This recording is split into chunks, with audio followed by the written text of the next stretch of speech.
Super.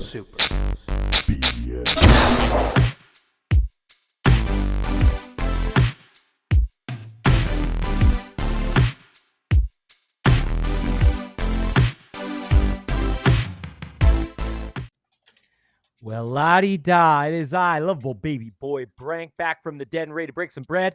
And I'm joined by my old arch nemesis, one of the most evil, most diabolical, most reviled people I've ever seen in my entire life. Reveal yourself, most reviled, oldest of hosts. Why are you? Well, I feel like this is a weekly thing where you're asking me to reveal myself. I told you this show is kid friendly, and we can't reveal anything except for gaming news. Okay. This guy with his R-rated jokes, okay? I'm trying to make this Three Ninjas, not Three Ninjas Strike Back. And you're over there trying to adult it up, adding Hulk Hogan, Three Ninjas It's not. Escape from First of Magic all, Mountain. Go to Magic Mountain. Yeah, I remember that one. Get your Three Ninjas references right. It's not Strikes Back. It's Kickback, and then Knuckle Up. High Noon at Mega Mountain, and then there was another one whose name There was one called Knuckle Up. Yeah, is the one where they're. That's different kids, man. This isn't even the same original Three Ninjas. Are you sure? I know the Dude, I'm looking High at a Noon at picture Mega of mine. Mountain was not the same. They switched kids on Kickback also. Oh, really? Well, I mean, nobody remembers those kids anyway, so who cares? They can just keep switching wherever they want. Anyways, you person who is trying to make this R-rated, who are you? This is Jank the Despised One, What? also known as just Josh, you know. So I was listening. If y'all got a chance to listen to the throwback episode we posted, we were just everybody was so paranoid about having their names show up on the air back then. But oh man, we were getting canceled left and right for our controversial topics, and the most controversial of all of us, Glassman himself. Reveal yourself, Glassman. I feel like I should come out through a shroud or something, but yeah, it's cool. Gerald. What's up, dudes? Yeah, totally. You guys can't hear the fog coming out of his screen right now. I wish we could have some glass for you to break every episode, like you break through glass. So Gerald Glassford, okay? And then we should just break things and get Limp Bizkit on here. Yeah. Anyways, before we started this, we were talking about how great Netflix is, unprompted, mostly because none of us like Netflix shows. Jank, is there something that you've been hating on Netflix that you just hate the most that is trash? And if you're watching us live right now, you can actually see video of it. I don't hate everything on Netflix, all right? I know Netflix, I love about 30% of their content, okay? I guess that's not oh, there we go. Yes, I watched Devil May Cry. I was sick last week. That's why we didn't record an episode, but butt poisoning, yes. I binged the entire thing. And let me tell you about this show, all right? It is incredibly bloody, as you can see by the trailer, and it's a love letter to the early 2000s because it is filled with your fast-talking anti-hero Dante. The soundtrack has Limp Bizkit, has Rage Against the Machine, has Papa Roach, and none of that new junk, right? It has the classics. You have Cut My Life into Pieces. Don't sing that. We'll get we already got all the rest of our episodes removed. And then we have Guerrilla Radio, right? And it's all like choreographed to the fights going on in the show. But hey, let's be honest for a second. Devil May Cry was like a staple of the early 2000s, right? Any kid who had a PS2, all of us, I'm sure, played it at some point, and it was awesome. And the last this show, it's how many episodes is it first? It's 8 episodes. Okay. Why is there, we're watching this trailer, all of us have watched it now. It's actually the first time I've ever seen this. Why is there a rabbit? So do you want me to do like full spoilers? I don't want to spoil. No, I don't want a spoiler cast. You can't just tell me why there's a rabbit without spoiling the whole thing. The rabbit is the villain in the show, and the rabbit is a human who like sewed a rabbit face onto him because he was obsessed with Alice in Wonderland. Oh, okay, that's weird. Well, whatever. So it's dark, bro. That's what I'll say. So in the games, right, you don't have these like. There's not any blending of like the demon world and the human world. Human world. It's all just a world that they all seem to just exist in.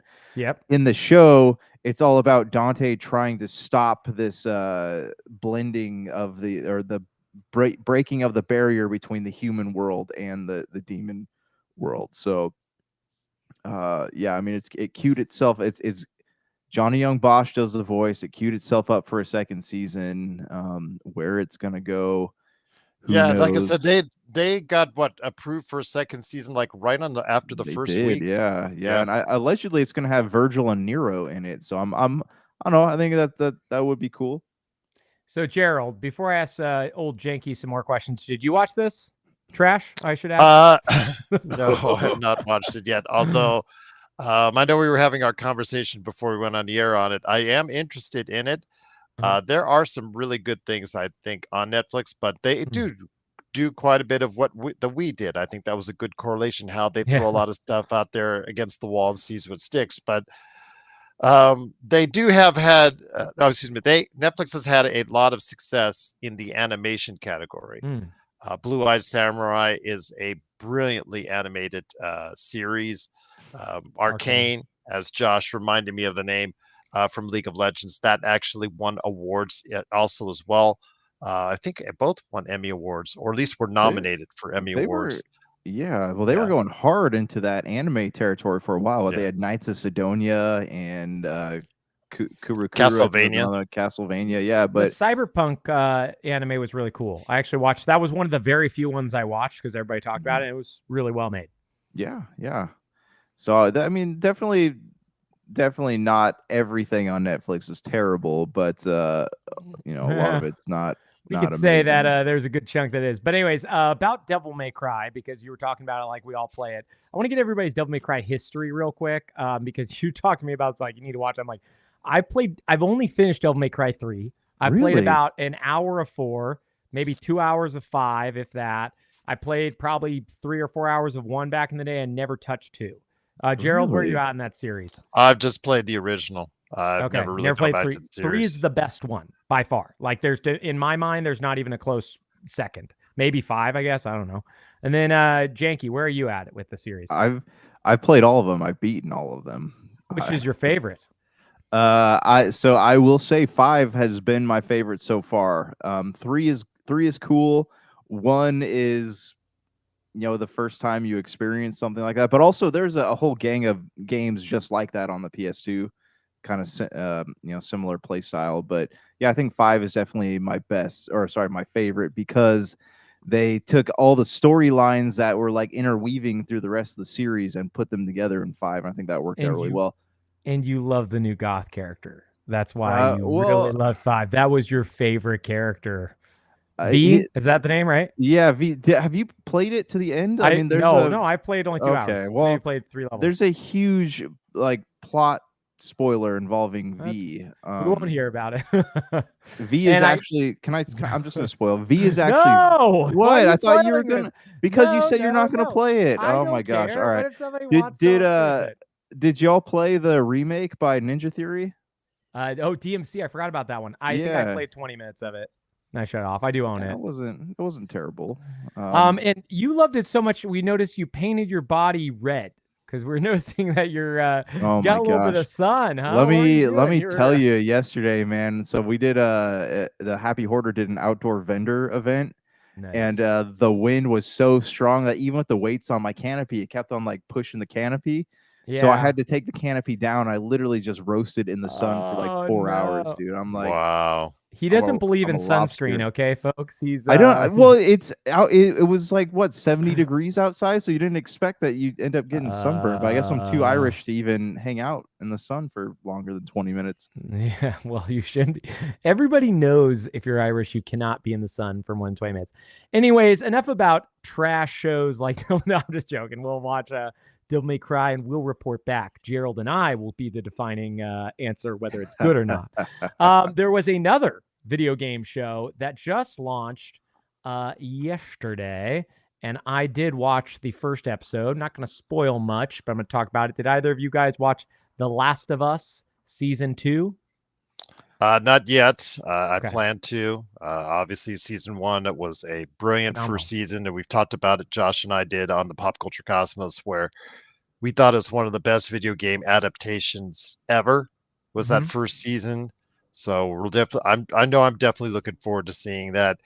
But I think the question is, they've already talked about, as far as the individuals behind the series, talked about how they're going to split into 2 seasons. What happens in the second game, which is what takes place right now, is as far as season 2 is they're going into the second game. So they're trying to split out into 2 seasons.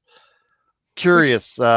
Are they I think gonna do a remastered first season and second season, and then a remake of the They're first and going to second season? remaster the first season before exactly. the So second season is in done. 8K, they're gonna. But yeah. So but I'm just curious though. At the end of this season, will it be Pedro Pascal saying goodbye? Well, I mean, he will say goodbye just so he could retire in a countryside, just like he does in the game. Well, Where he he's retires. I'm doing not gonna spoil 500 it for you. million other projects right now. If you see his name popping up on a new project seemingly every week that gets released, but I'll just say that again, is based on his character and based on what happens in the game. I'm assuming that moment when his character meets an His untimely character demise, says hello to unless other they've good changed it, people. um, See. probably will be timed out to the end of season 2.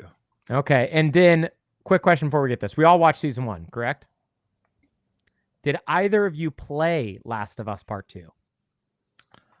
I've played both and played all struggled of to get Part through 2? both. I can't get through them. Their I gameplay. I love Naughty Dog to death. I have an Uncharted back here as far as Uncharted standee. Yeah. Uncharted is one of my favorite game series of all time.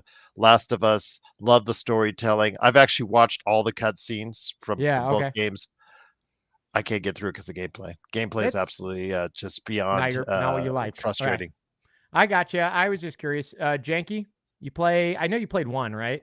I get a few hours in, Yeah. and there just is some mechanics I just do not find fun. It just becomes frustrating.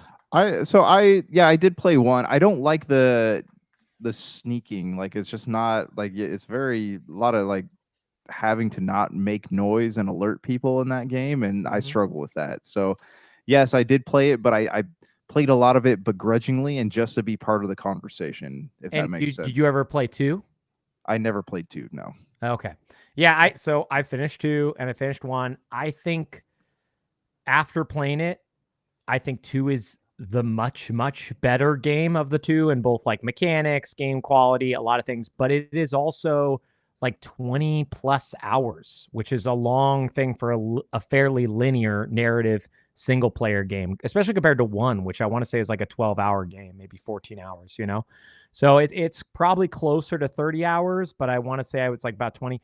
So I get why they split season 2 of the TV show into 2 seasons, right? I get why it's season 2 and season 3 is going to cover the second game because it is a meaty thing. And if they're doing like they did in episode 1, where they're telling stuff that isn't exactly 1-to-1 with the game, then it's going to take even longer, And that's what they did with season 1 too, right? Like they didn't have a bunch of backstory for, what was his name? Bill, the character that was played by Nick Offerman in season 1. Yeah, he was, I think, mentioned in a note. I can't even remember his. He's a very small character in the game, but they made and devoted an episode to, which was one of the best episodes in that entire season. Yeah, it was a great episode, but I'm just getting at though, like if they do that, they need 2 seasons, right? Like there's just 2. Well, they're stretching it out. They're stretching Last of Us 2 out to 2 seasons. Is what they're doing. So. And historically, I'm kind of against that as I've gotten older. Like after we've been trying to rewatch The Hobbits. And that was like, should have been a movie, maybe a movie and a half. I'm tired of people stretching things out. I didn't watch the new Wicked, but the fact tell that to Warner Brothers and the $3 billion they made off The Hobbit. Yeah, of course. Okay. Yeah, okay. But I'm just saying I disagree with you. I'm just saying that's ultimately that. I just get tired of this stretching out when it's unnecessary. But we'll see how we do with Last of Us. But go ahead. So I'm sorry. I was just going to say a couple things. Like the one with there's a new Lord of the Rings coming out with the Hunt for Gollum. Hunt for Gollum, and honestly, I have no desire to go back to that storyline. Like Gollum, he lived, he died. I don't want to see any more of it. I don't care. But also, like I guess I need to see what happens. I don't know. I saw that Lord of the Rings anime. It was not good. I think it Oh, was you a watched it? 5. I watched it too. It was not. I wouldn't rate it below a 5, but I definitely wouldn't rate it above a 5. It's just kind of like, oh yeah, this exists, and Yeah. I watched it. It was a, hey, we have to keep the licensing rights, which Yes, means they have to make a movie every 10 years. So let's do this thing because it's lower budget, is what it felt That's like to me. that's exactly what the director said in an interview. Yep. So And it was just, yeah, I mean, so for me, like Lord of the Rings, it's not dead, right? Like, but I was never like the biggest Lord of the Rings fan. Like, I just love the original 3 films. Like, I never read the books, and the out of the books, I read The Hobbit, which I liked, and we're yeah. trying to get through those 3 movies. They are not good. After the first one, the quality level Sorry, which one? dips. The Lord of the Rings or the Hobbit? The Hobbit. Yeah. Oh, Lord of the Yeah. Rings, all 3 of them are incredible movies. I could watch any of those any day of the week. They're Yeah. all great. Outside of like 3 CGI shots in Return of the King, it still holds up, right? Incredibly well. And one dumb CGI shot in Two Towers where Legolas gets on a warg or whatever, and you look at it and you're like, this is bad. The rest of it holds up really well. The Hobbit is less like that. But we've talked enough about TV shows and movies and games and game movies, and one of these days we should create a list of like best TV game adaptations, because Fallout TV is definitely in there for me too. Like the Fallout TV show. I don't know what you guys think of that. That was like incredible. That was well done. But before we get to the big new games that came out since the last time we talked to you, and then a ton of cool news, Janky, you've been playing something old school that you've been loving on that you wanted to talk to us about. I'm going to show that up on the screen while you discuss it. What are you talking about, my friend? Yeah, I picked up. So I had back in the day, like I had listened to you and Dr. Donna talk about Like a Dragon, but I had never like played it.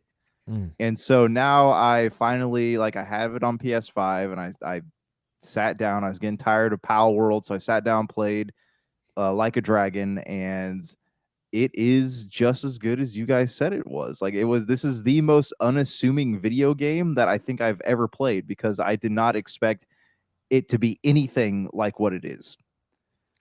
Yeah, it's incredible. I mean, I think for a turn-based RPG, it is one of the most dynamic turn-based games I can think of. And there are very few games where the story draws me through it. That's what a Naughty Dog game I would say is, like Last of Us Part 2.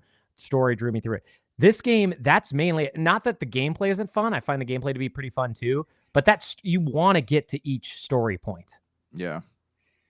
Yeah. Well, it has, the story is really well written. Like the game itself is absolutely ridiculous, right? Yeah, but the story is still amazing. Like it's still very engaging, and the story is serious, but the rest of it is not.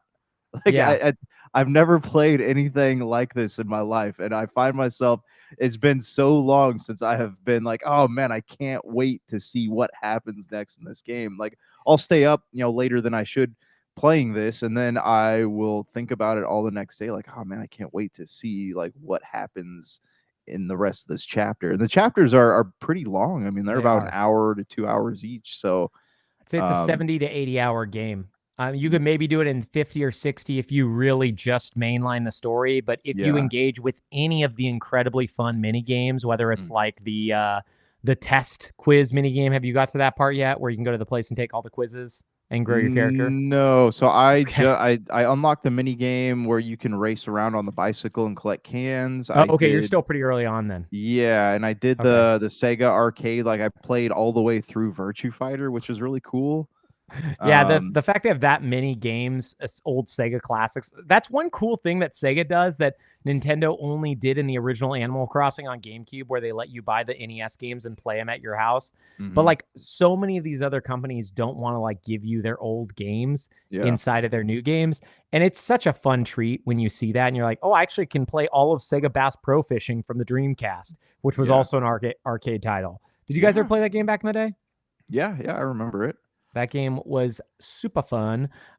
Gerald, before I get to a couple of the new titles I've been playing, is there anything that you want to speak to? I brought this up last episode. We never really got to hear your final thoughts on Avowed because I kind of rushed you through it. You said you finished it last time we talked. Well, I finished the main story. I may go back and try to 100% it. 73 hours is what I clocked in at. So, what's a key takeaway without spoiling any of the story beats? What do you think really drew you through that game? The absolute the loot as far as just everywhere, it's plentiful. It always and it substantive. It's not just junk always given to you. Mm. It's always something very interesting. Of course, leading on to the gameplay itself, for me, I just thought the gameplay was engaging, something I adapted to. I'm more of a ranged person, so I started out with a bow, but as soon as I realized that the rifle was probably a better thing for me to get and build up, and once I built that up uh, to the maximum, which took a long time in doing so, it was really a lot of fun as far as being able to go to bosses and just being able to not necessarily one hit them because they would still provide a challenge as far as the top level bosses, but still be able to go ahead and get them within about 4 or 5 shots, which absolutely just leveled the playing field. um, minor quips as far as the little bit of the story. I will say that not even though the story centers around you and 4 companions, you're only able to take 2 at a time, Yeah. which was kind of disappointing because the end tries to involve all 4 Or characters, and I would have loved to have had all of them by my side throughout the entire campaign to make it feel more fulfilling. I don't understand with today's technology why they didn't do that. yeah. But otherwise, the gameplay was very engaging throughout, which is why I would go back to doing it because it's just absolutely was fun. And again, whether or not you get into the story, I understand that. And also, we mentioned this before. I wish the amount of variance in the enemies would have. I probably would have told them I would have doubled the amount of Mm. variance because it did get a little samey as far as who you're going up against. But Yeah, every outside of zone that, has like 3 enemies, kind of Yeah. 3 or 4 yeah, enemies. exactly, and the enemy types were just kinda a little bit samey, and I just wish they had diversified themselves a little bit more, but outside of that, it's a very strong 8, 8.5 for me as far as overall, is what I would give it, but yeah, again, the gameplay itself is extremely engaging and one of the best, RPGs I played in quite some time. Yeah, I'm glad to hear that, man. Yeah, I kind of second kind of the idea of why don't they have 4 party members? I just Yeah, for I me, just it seemed ridiculous. You don't have to take them if you don't want to, but you have a selection of 4. It's like the Mass Effect thing. And I understand why in 2007 you couldn't do it, but in 2025 should be able to do it. So I that's think that's again, kind of just that's what people expect, though, right? Just the yeah, 3 party system. yeah, yeah, absolutely. but I do think that when you have This guy's a jackass, by the way, that you just had on the oh, screen. Just the let guy you, from the first zone, do you see him later on? I take it then. yes, yes, you Um, do. And but he's still a complete jackass. I just for me, when you have that small of a party with 4 people total, Mhm. and you also want to include them in everything, just let you take all 4 of them, right? Let the Yeah, party be exactly. 5 people. There's there should be Rebalance no it. technological barriers now to prevent you from doing so. And it seems like it's a smaller world, and they advertise as a smaller world, but it's still large enough to be very expansive. But it doesn't leave you like a ton of dead space, I should say, as far as for the next action piece per se. There's always some action around the corner, but I will say another thing is once you clear out an area, it's cleared out for good.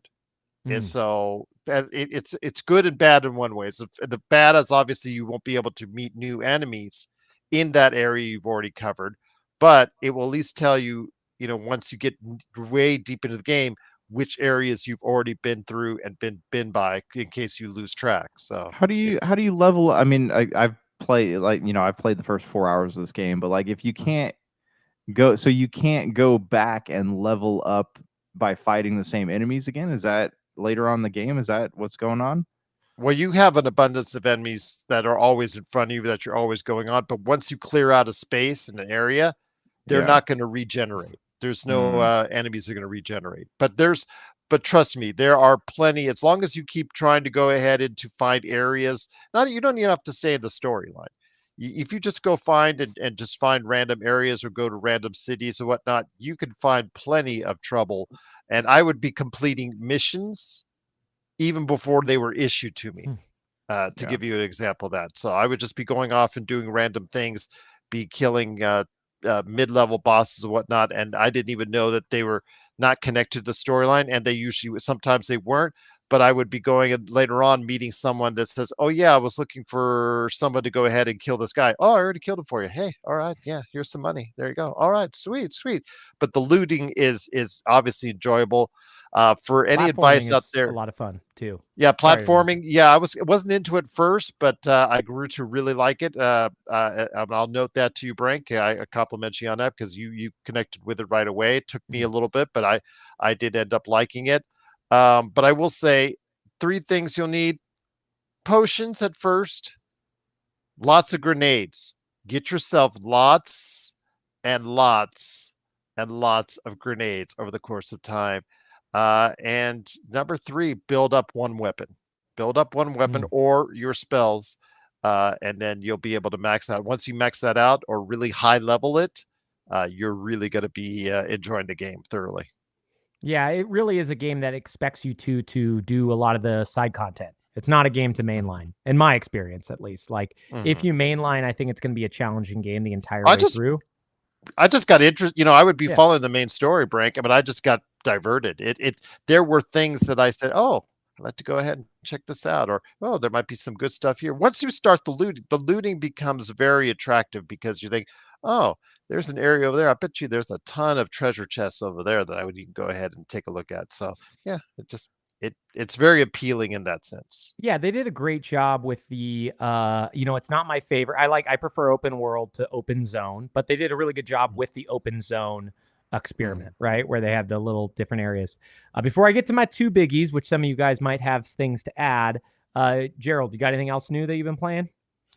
Just getting back into Indiana Jones. I'm kind of Nice. disappointed that MLB for this year was not put on Game Pass because last Oh. year I told you it was one of my best of. So I think PlayStation learned its lesson. How everybody say, okay, you want to play it for a lot cheaper, a good game for a lot cheaper, go to Xbox. And yeah, unfortunately, that's not the case this time around as of yet. But so I'm waiting for that. Hopefully, maybe that will be reversing itself. But until then, I'm just doing Indiana Jones. The South of Midnight, I have not actually started yet.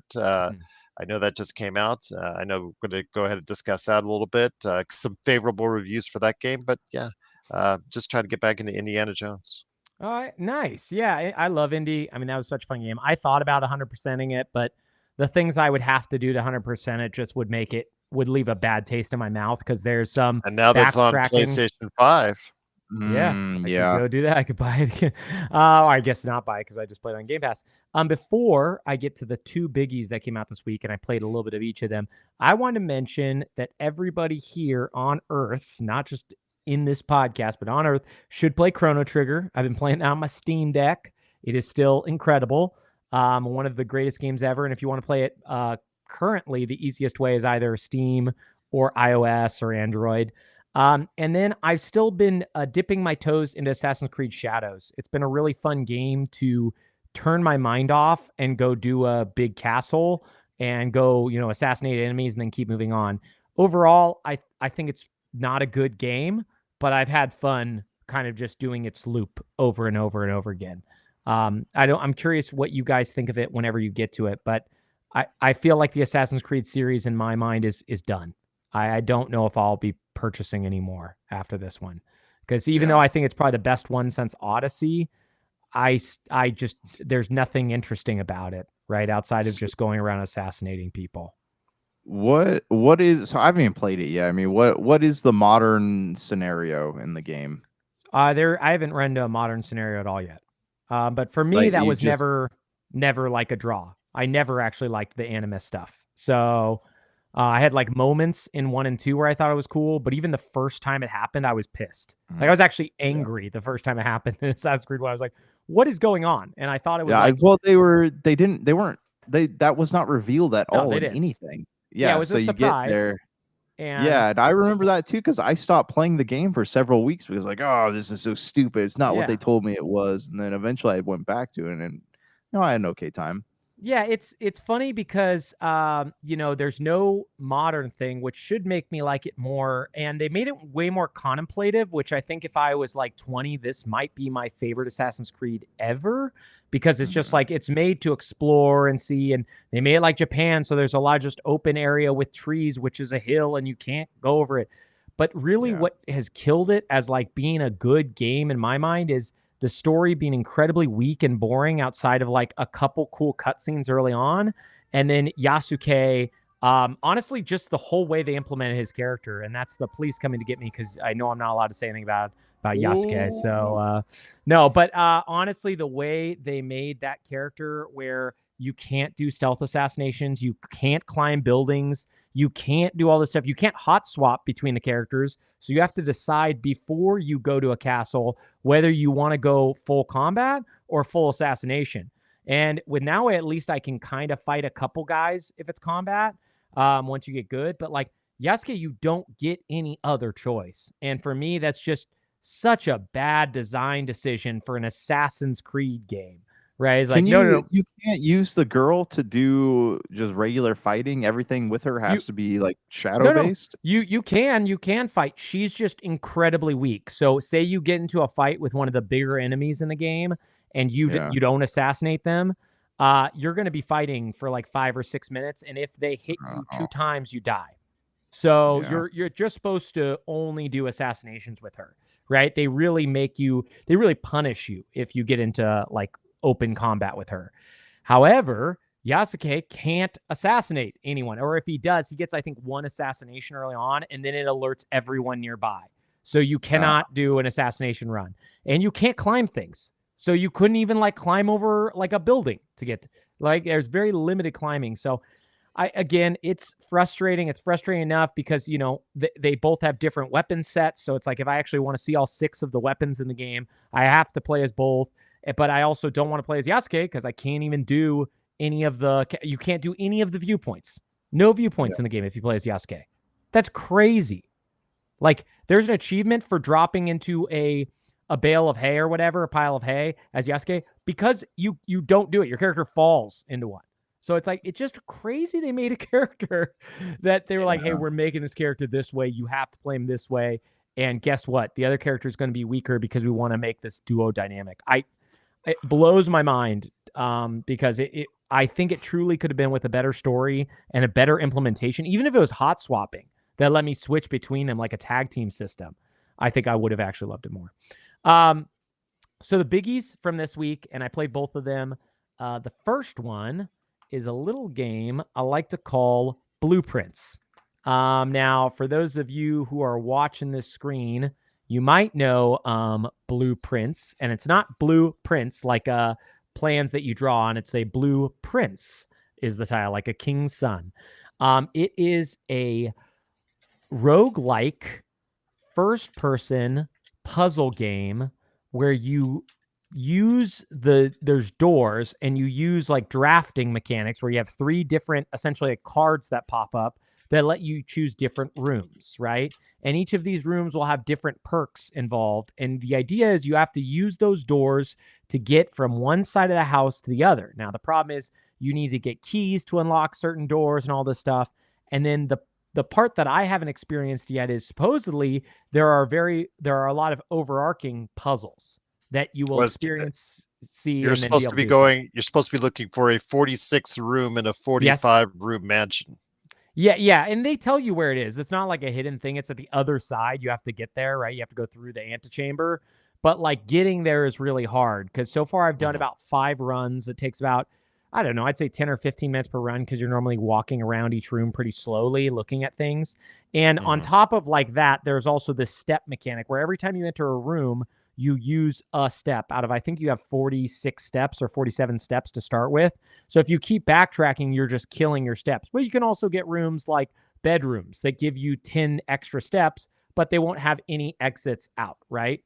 So there's just like a lot of different really interesting mechanics. Now, the reason why I don't have much to say beyond the fact I probably only played about 2 hours of it is it just doesn't seem like the game really opens up till you figure out whatever the hidden puzzles are. Because I've actually only seen 2 puzzles in the game so far. So I don't know where the other puzzles are, but according to the internet, it is a game where I've already seen all the puzzles, or a lot of them. I just didn't know I've seen them, if that makes sense, right? If you guys played The Witness, they had that same kind of idea and mechanic where there were puzzles that you would solve, and then there were actual puzzles that were part of the world, but that you didn't know. So are you gonna beat it? Are you gonna finish it? Oh, I don't think so. I think most people will finish it spend anywhere from 60 to 100 hours. So it's not my style game. I do kind of want to figure out what the puzzles are, so I might play more. But I've also been dinking around with, and this is the biggie that Xbox Game Pass has been talking about now for roughly, what would you guys say? Almost 2 years now, South of Midnight. Yeah. Mm-hmm. Yeah, I turned that on. I don't know how many chapters there are. I'm in chapter 3, probably close to the end of it. It is a very Uncharted-like game where you climb on, different ledges that have colored areas with a really, really cool stop-motion animation style and a really mediocre combat system. But the one thing I haven't enjoyed about it is the combat. It just feels it's very, we talk about Horizon feeling clunky, like that's what the combat in this one feels like. But everything else about the game, like I'm enjoying. I love the like the story. I love the world is super interesting. Yeah, it's I don't know. I'm digging it. I'm there with you. I'd like to finish this one through. I think the music's incredible. I think the story is really about interesting. 15 hours. Yeah. So it's not too bad in terms of length, right? Like I've liked what I've seen. I do wish they didn't do the locked arena combat. It's just boring. It's very 360 era game in a lot of ways, in a lot more than one. I think that's what their idea was, that they that this was a throwback to those PS2, Xbox 360, Xbox, original Xbox type deal, that 2005, 2006 type feel. I think that is a very direct, from what all the footage I've seen so far, it looks like a direct homage to that era. It's like, for instance, what we were playing with Like a Pirate. I've told you, Like a Pirate felt like I was just turning on my the pirate one, the Pirate Yakuza one. Yeah, I got that. That felt like a PlayStation 2. Like I could just put, push that on and started playing it from there. It just felt PS2-ish. This definitely does have that feel like a 2006, 2007 game. Yeah, I kind of agree with you there. I think there's a lot of things that are like that make it both interesting, but I will say the counterpoint is, like, I think Uncharted 1 is the one that holds up the worst, right, out of the series, right? Uncharted 1 is probably the most boring of the 4 or 5 Uncharted games.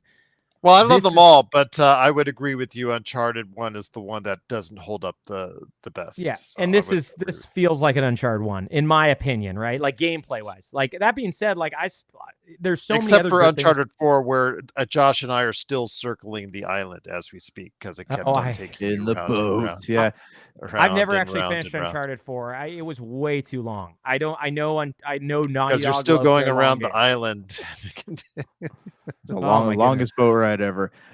So South of Midnight, one thing that I wish one thing that I don't like about dying every time you step foot in the water bothers me. Yeah, I heard that. I wish that you could like swim. Like I want to be able to swim, because they have such really cool like scenery. The world looks so explorable, but you can't explore all of it.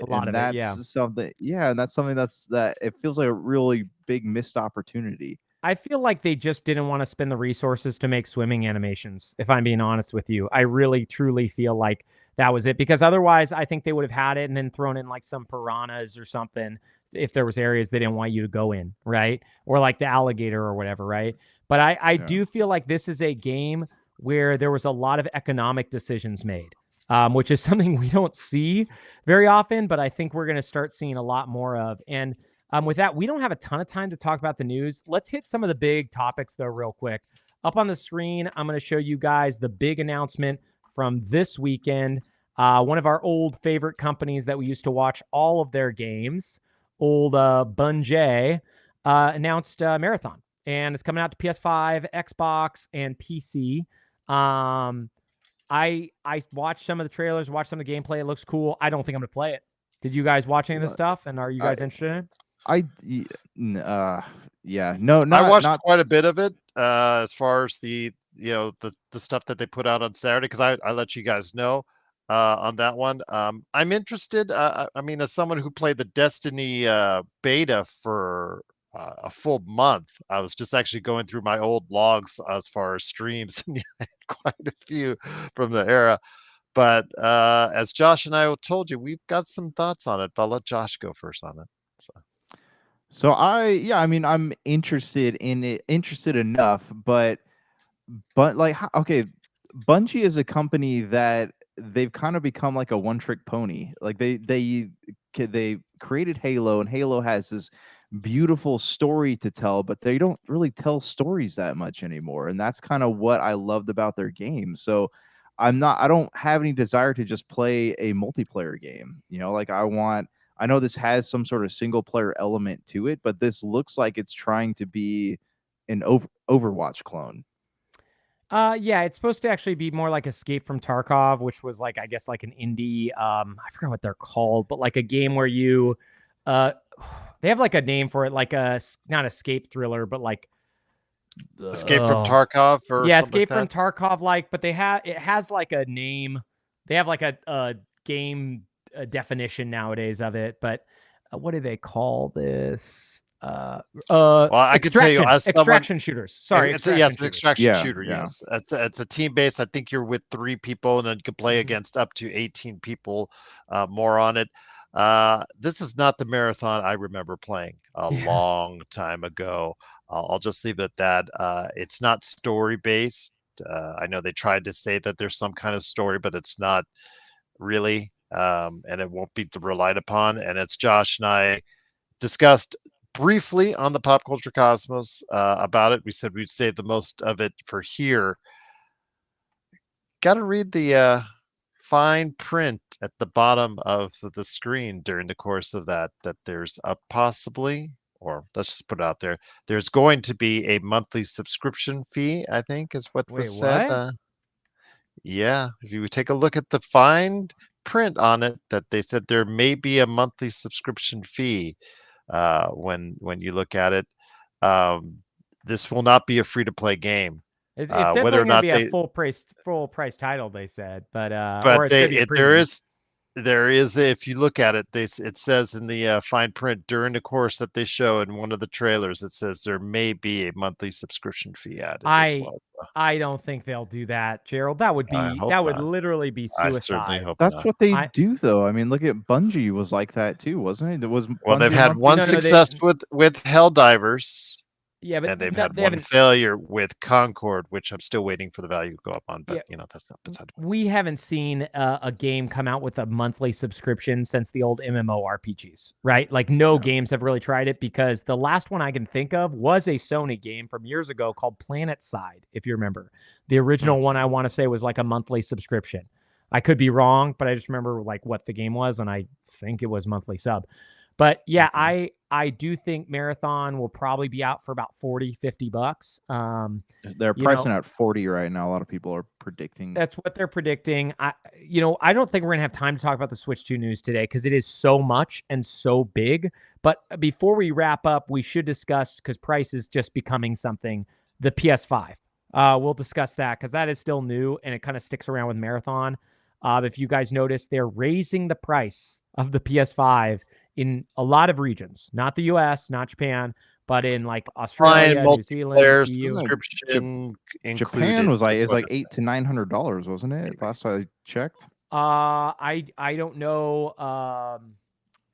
I'm checking right now, and it's also hard. So it's 79,000 yen. I was just yen. trying to confirm that. Online multiplayer subscription may be included. Oh, okay. So they're probably trying to get you to PS Plus. That is what they might say, which actually would be that would fit, because if you remember, Xbox and PlayStation have this agreement where if the game is free, then you don't have to pay for the premium services, right? But if the game is paid, then you have to. That's why Call of Duty still requires like some level of Xbox Live, right? I hope you're right on that. I'm almost positive that's what they're doing, because that's why I believe they're charging money for this, because there was some weird law that came out during Fortnite, or I don't even know if it was a law, but a lot of those games, if you remember, you used to have to pay for Xbox Live or PS Plus to access them, and then they reversed that. I want to say PlayStation did that first, then Xbox. This was in the PS 4 cycle. But one of the things that I wanted to bring up, which I thought was funny, with if you guys remember, the PS4 slogan was "Play has no limits." Do you guys remember that? Mm-hmm. Well, with this new price increase, I did see one of my favorite comments ever, which is Sony's new slogan: "Price has no limit." It really doesn't. I am curious what's going to happen with the pricing here, and like I said, I want to spend a lot of time diving into the Switch 2 when we talk about it. But like the fact we don't know what that's even going to cost, it could stay at 450, which is still a lot of money. It could go 550, 600. We don't even know. I'm thinking they're going to keep it at 450, especially because the tariffs dropped to 10%. But do you guys have anything you want to add there? We won't talk about the whole For Switch now. 2 Directs because like it's just For too much now. to go. Oh, this is just for the Pro models, right? This is not the No, for the standard? PS5, this is the standards that they're. Oh. I actually don't think the Pro's doing well enough for them to affect the price at all, from what I understand. Yeah. I think the PS5 Pro is like, I don't think it sold many copies. I feel like I haven't even heard of the PS5 Pro before you brought it up. It died a horrible death, like many Sony paraphernalia before it. Yeah, it Jeez, is look at this. a little wild. PS5 Ultra with the Blu-ray disc drive in New Zealand is $950. Yeah, I don't think that's the same as the Pro. I think that's the normal one. Well, though. standard PS5. What I mean? Oh yeah, yeah. But yeah, that's crazy, man. In Australia, it's $830.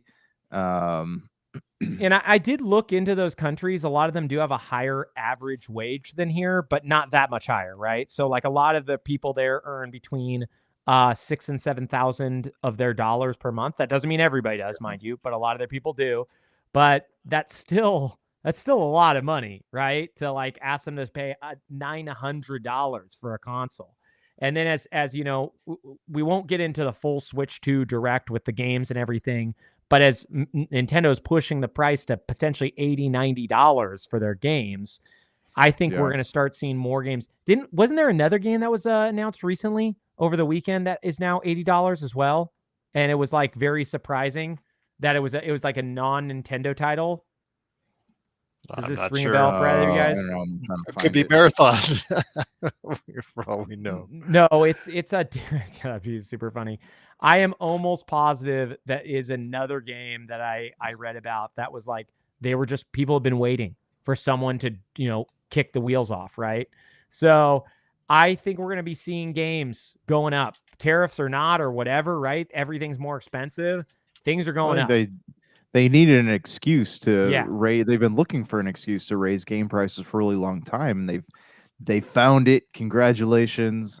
But It's also, funny, like, well, now actually, you're going to see in front of every game or console trailer now, just like a UFC fight or a WrestleMania card at the very bottom in as far as the fine print, subject to change without notice. yeah.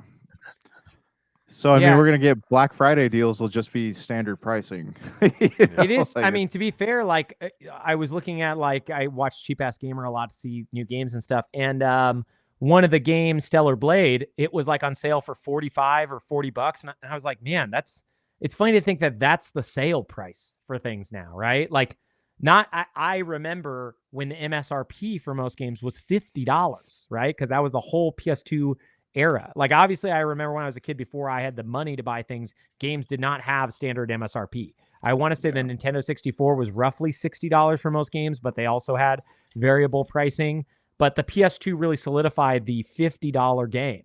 And then it was the PS3 that brought it up to 60. Maybe like the end of the PS2 was also 60. I want to say Final Fantasy 12 might have launched at 60. Do you guys remember that? Mm-hmm. Yeah.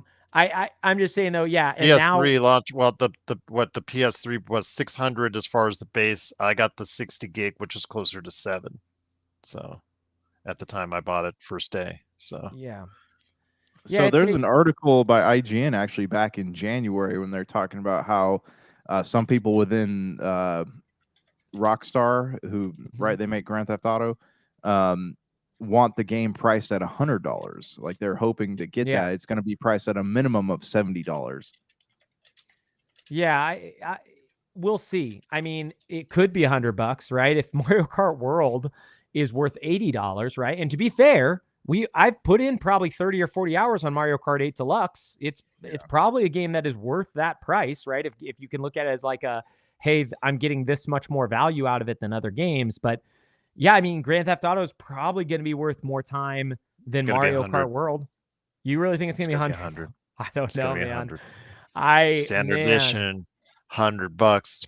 That sounds right, man. That's where we're going. I 2K don't loves its know. money, Brank. 2K loves its money. Plus, they're finding every which way they can gonna nickel and dime GTA you to death. They love those microtransactions. Love. I those mean, I love microtransactions. those transactions as well. I love them.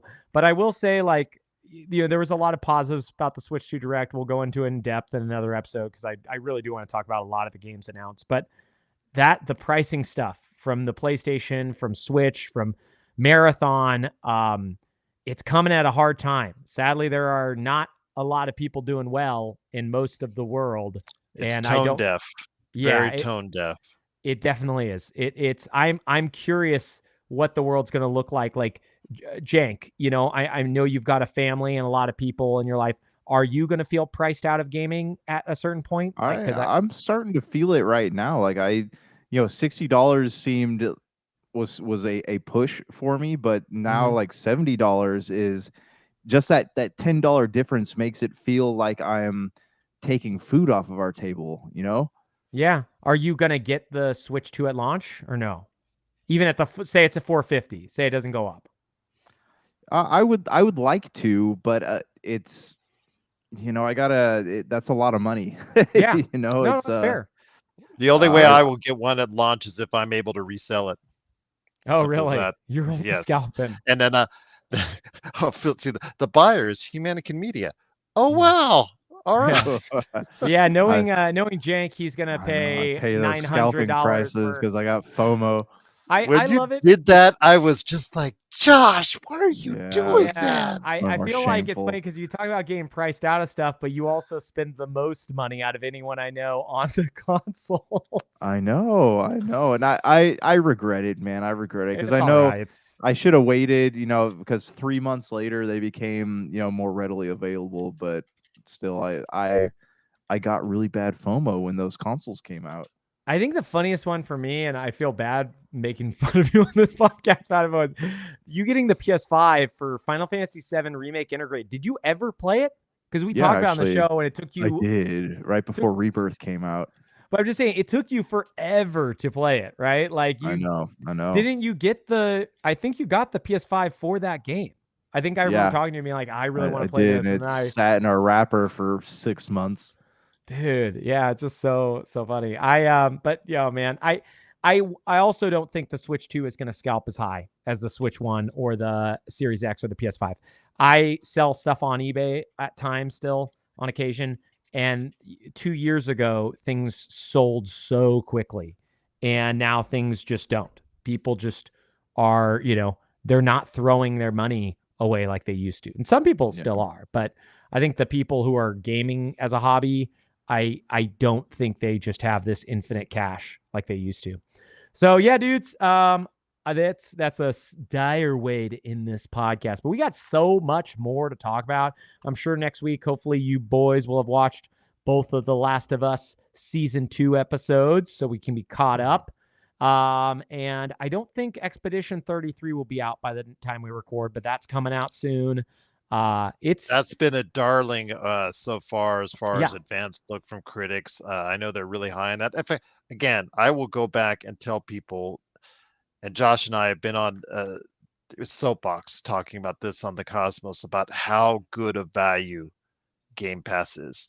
If you're a PlayStation owner and talking about the value of money right now, the best value in gaming is Game Pass. I have no idea why you are still paying all this extra money to play the same games that Josh, you and I can play on Game Pass right now with a click of a button. I have a shameful admittance to make here. I do plan on buying Forza on PS5. Why? just for the experience of playing Forza on the PlayStation. I'm actually really excited to do that. We literally just talked to you about being priced out of stuff. I know, but I just like there's something in my head that is like, it'd be really cool to play Forza on Will you PlayStation. at least wait for it to be on sale? No, probably I don't know. I got FOMO. That's why I spent $800 on a PS5, man. I'm gonna do it. Okay. Well, hey, if you want good economic advice, please come check in. We got Jank for you here. He's going to tell you the right things to do with your money. Tell you about my stock corner. Well, I mean, that's what we're talking about. Is ultimately, it's pricing itself out. The games industry is pricing itself out of consumers' hands. Yeah. So, well, not Josh's. He'll keep buying at full price. Well, yeah, that's Josh is like I'll complain about it. I'll complain about it, and then I'll buy it twice. Yes, but the thing I want to ask is, if there's still a value out there that gives you current first run games and it's only 20 a month, that's still to be as a great value out there. I know we all moaned and groaned when Game Pass was moved up to $20, but now that all these games are coming out that are Xbox that are coming out there first, it just seems like it's just so much of a better value now because Avowed, Indiana Jones, South of Midnight, Clair Obscur, Adam Fall. There's all these games that are coming out to it right now. So yeah, I agree with you. I am curious if it will have a dry spell again, because last year there was quite a bit of a dry spell, but Xbox comes in waves. I'm hoping this summer, one of the things we didn't talk about because there's too much, they announced their the Xbox showcase. It's going to be in June. They also talked more about the Outer Worlds 2. That's going to be their big showcase title. So I guess Avowed and Outer Worlds 2 are going to both come out in 2025, which is wild. But I wouldn't be surprised if there's some downtime. Right now, Game Pass is insane, right? Like April has South of Midnight, Clair Obscur, Expedition 33, Blueprints is also on the PlayStation Premium. And then May, it's Doom. Which is coming out on PS5, but do you want to pay $70 on PS5 or a month on Game Pass at $20? And there's also a chance that this dumb Oblivion remake is going to come out at some point that people keep talking about. I'm sure we'll hear something about that. I just think it's dumb that they kept saying it's going to come out. There's this guy named Nate the Hate that was getting all this credit, right? Yeah, it's supposed to be an April release, right? That he predicted April release. Yeah. Well, there's 16 days left. So yeah, I guess the person who did it also deleted their account. So the person, I thought it was Nate the Hate, but I guess it was somebody else. And then Nate I thought it was Nate the Hate. Substantiated. I guess Nate the Hate substantiated or whatever, unless Nate the Hate deleted his account, which I can't imagine he would do. But that was first mentioned in the lawsuit with Sony and Xbox going back and forth on the Activision deal. So that was actually one of the things that leaked out, was that there is an Oblivion remaster or remake, whatever you want to call it, coming. So I'm looking forward to playing that and getting more into Oblivion. Yes. Yeah, I mean, I'd love to see it too, but there is a chance, that being said, that will come to Game Pass and also carry it through to like the fall, which I think Microsoft is at least going to have 2 titles this fall. I think there's going to be Outer Worlds 2. I don't think it's going to be Gears of War or Perfect Dark or Fable, but I do think we're going to get another title. I do think it's going to probably be like not a huge one, but a substantial one. And I'm excited to see what it is. I really don't think they're just going to lean on Outer Worlds 2. I could be wrong. But just knowing Microsoft and how big they are and how many studios they have, I don't think we're going to get Clockwork Revolution 2. So I don't actually know what we're going to get. But I don't think they would make the Outer Worlds 2 the showcase piece if it was if they had these other big ones in the docket. My bros, anything else you have to add before we hit the road? I don't think so, man. I think we covered it all. Heck yeah, bros. Okay. Video gaming is way too expensive. Mm-hmm. Amen. I get a second job. There you go. Yeah. All right. I thought we could do a piece or something like that. Don't you guys? We ended on amen. Oh, okay. Let's just quietly fade off. Fair enough.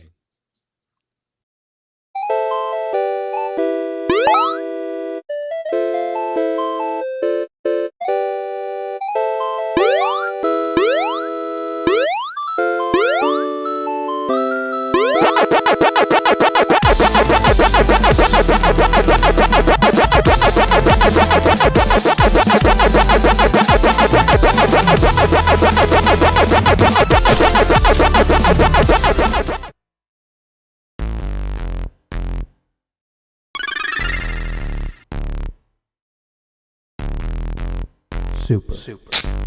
BS.